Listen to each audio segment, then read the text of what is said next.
For God's sake, don't do this. Please. If you fear what the tribe will say, I will hide her. Enough! You know the rules! Our tribe mocks the man who fathers girls. They call him weak, poor, cursed. Let's go! Forget her!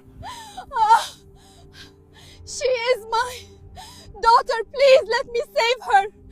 Imagine a world without law. Imagine a world where the strong eat the weak, where a human life is cheaper than a handful of dates, and where a father can bury his own smiling daughter in the sand and feel no shame. This was not a nightmare. This was reality. The year is 570. The world is bleeding. From the palaces of Rome to the deserts of Arabia, humanity is drowning in darkness. It is a time historians call Al-Jahiliyyah, the age of ignorance. But the darkest hour is always just before the dawn. To understand the light, we must first understand the darkness. This is the story of the world. Just moments before the birth of Prophet Muhammad, peace be upon him. Look at the map of the 6th century. Two superpowers held the world by the throat. To the west, the Byzantine Empire, the Romans. To the east, the Sassanid Empire, the Persians. For centuries, they fought like two giants wrestling in a glass house, crushing everything beneath them. They taxed their people into poverty. They treated common citizens like slaves. If you lived in these empires, you had two choices. You could pay everything you owned to the king, or you could die in his wars. Religion had become a tool for power. Christianity in Byzantium was fractured, filled with arguments and confusion. In Persia, the sacred fires burned, but the light of justice had gone out. Rulers claimed they were gods walking on earth. There was no justice. There was no mercy. The world was waiting for a change. But who would bring it? Not the Romans, not the Persians. The change would come from the one place nobody was looking at, a place everyone had forgotten, the Arabian Peninsula, a land of scorching heat and endless sand. There were no rivers here, no great government, no police, no king. The empires of the world ignored this place. They called it the land of wild beasts. Here, survival was the only law. The Arabs were tough. They were poets, warriors, and travelers who spoke a language of incredible beauty, but their society was broken. They lived in tribes, and the tribe was everything. If your tribe was strong, you were safe. If you had no tribe, you were as good as dead. They followed the law of Al-Thar, or blood revenge. If a man from one tribe killed a camel belonging to another tribe, war would start. Not a war for a day or a week, but for 40 years. The War of Basu started over a simple camel, yet thousands died because of it. Generations were born into war, fought in war, and died in war, without even knowing why the fighting started in the first place. Human blood was spilled like water. They had courage, and they had honor, but they had no direction. In the city of Mecca stood the Kaaba, the house built by Prophet Ibrahim and his son Ismail for the worship of one God. But by the year 570, the message of Ibrahim was lost. 360 idols surrounded the holy house. There was an idol for travel, an idol for rain, and an idol for war. People traveled for months to reach Mecca, hoping these stones would help them. They would circle